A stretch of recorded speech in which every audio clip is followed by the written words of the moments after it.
Can you go off-grid anywhere in the world? Or are there rules, limits, and challenges you need to know before making that decision? This is a very important question because while the idea of off-grid living sounds like total freedom, the reality is that where you live has a huge impact on whether going off-grid is even possible, practical, or legal. In this video, we're going to break it all down in a simple and detailed way so you can understand exactly where you can go off-grid. Technically, you can go off-grid almost anywhere if you have the right setup, but in reality, it depends on three major things. First, let's talk about legal regulations, because this is one of the biggest factors people often overlook. Just because you own land does not automatically mean you can live on it however you want. Zoning laws control what you can build. In many countries, regulations control whether you are allowed to disconnect from public utilities like electrical grids or water systems.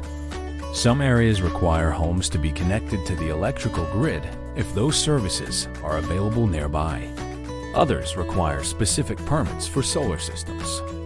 This is why it's extremely important to research local laws before buying land or starting your project. Now let's talk about land itself. To go off-grid, you need a place where you can legally live, usually by purchasing or leasing land. Remote rural areas are generally more affordable and more flexible when it comes to regulations, which is why many off-grid setups are located there. However, living in a remote area comes with challenges, such as limited access to services, longer travel distances, and potential isolation. Another major factor is access to water. You cannot live off-grid without a reliable water source. This could mean drilling a well, collecting rainwater, or using a nearby natural source like a river or spring. In dry regions, water availability can become a serious challenge, making off-grid living much harder and more expensive. Climate and weather conditions are also extremely important. Solar power, the most common energy source, depends heavily on sunlight.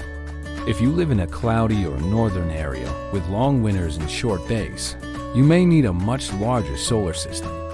In extreme climates, energy demand can increase significantly due to heating or cooling needs, which also increases system size and cost. Some remote areas may not have proper roads, making it difficult to transport materials or build structures. While off-grid living often means disconnecting from utilities, many people still want access to the internet or mobile networks. If you want to be fully off-grid, you may consider growing your own food or raising animals. This requires suitable land and good soil. Without access to public sewage systems, you will need to manage waste using septic systems or composting toilets. Mountain regions can be beautiful and remote, but they often come with harsh weather and accessibility challenges. Desert areas can offer plenty of sunlight, but water scarcity becomes a major issue. Coastal areas may have salt air issues. In some areas, it may be more practical to use a hybrid approach, where you still have access to the grid, but rely on your own systems. Some people choose to live in off-grid communities where they can share resources, knowledge, and support with others.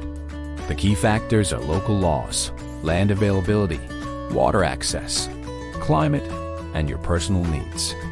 If you want to learn more about off-grid living and energy independence, make sure to subscribe to Off-Grid Life Tech for more videos.